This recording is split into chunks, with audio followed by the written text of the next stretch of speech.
I'm Scott Earl, and in with head men's lacrosse coach Ryan Kuhn for our 2016 season preview. Coach, obviously beginning the second season, but let's first look back to the inaugural season. In a lot of ways, you guys exceeded expectations, externally at least, 4 wins with a team that had 21 freshmen, just a really young roster across the board, but also you look back on that season, a lot of close calls. I think it was 6 games decided by 3 goals or less. So really it could have been such a special season if a couple of those close games go either way, break a different way. So how do you personally look back on the 2015 season? Looking back on it, I think it was just, even though we had some of those close calls, I thought it was a very special season nonetheless because, we got to go through a lot of firsts. Obviously first recruiting class, first team, first win, first overtime game. Unfortunately, we lost those. But looking back, it was a really special group of guys. I think anytime you're starting something from the ground up, whether you're from an administrator all the way down to the coaching staff, all the way down to the players, it's a really special thing. And I think that that group of guys really worked very well together and helped build a strong foundation, moving into year 2. I mean, looking back on it now, we're talking about last year when it feels like it was yesterday, and here we're looking into year 2. It's actually kind of crazy thinking back, and it just seems like yesterday I was doing my initial interview with you.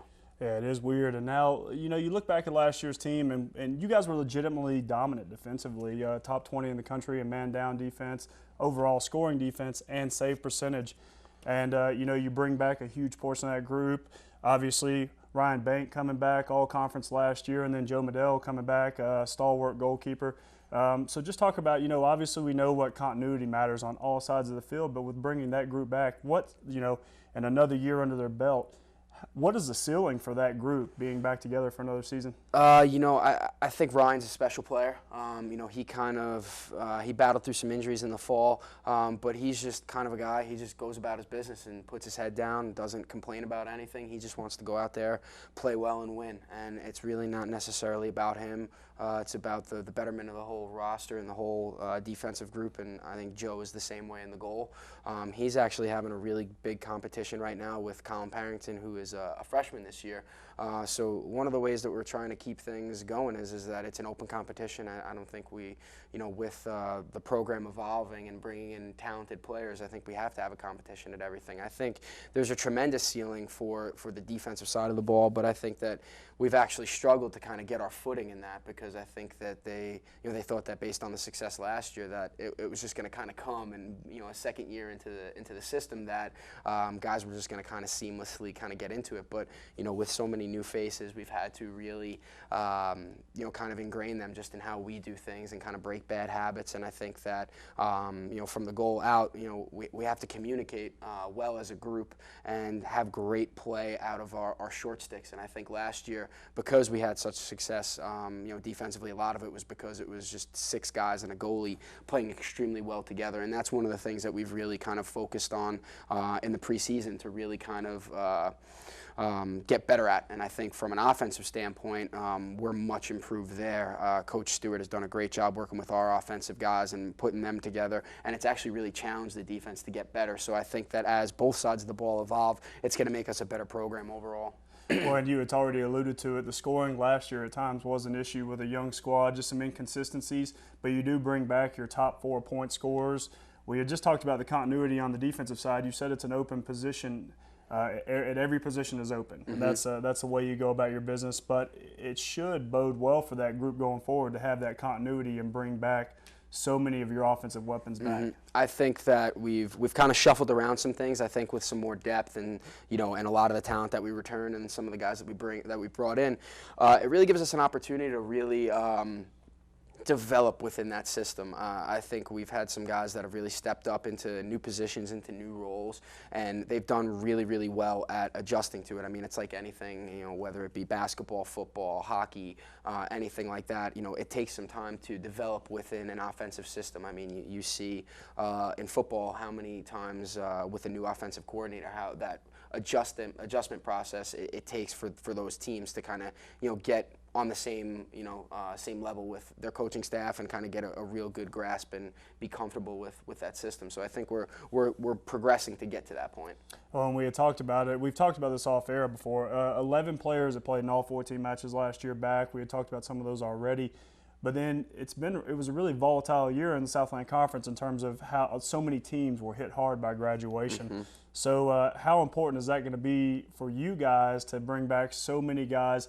And also, you have to feel like you're in a pretty good position in terms of what the rest of the Southland Conference teams experience in terms of graduation. Absolutely. I think a lot of those programs have lost a lot of key guys. Specifically, you're looking at Queens, Mars Hill, Lenoir-Rhyne.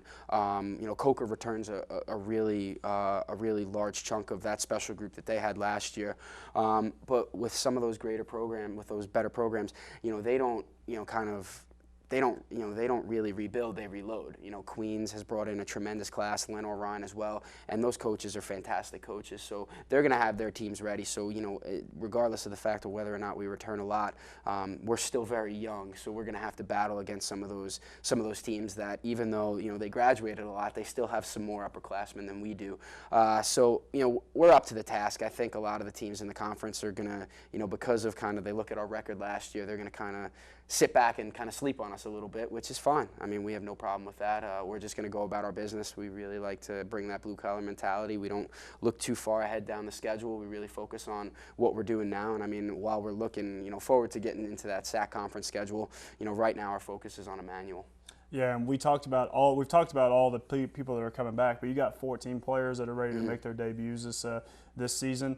And talk about that group as a whole, and if you want to pick out a couple that you could really expect to make significant contributions this year. I think that group is a really special group, much like the guys that came in last year.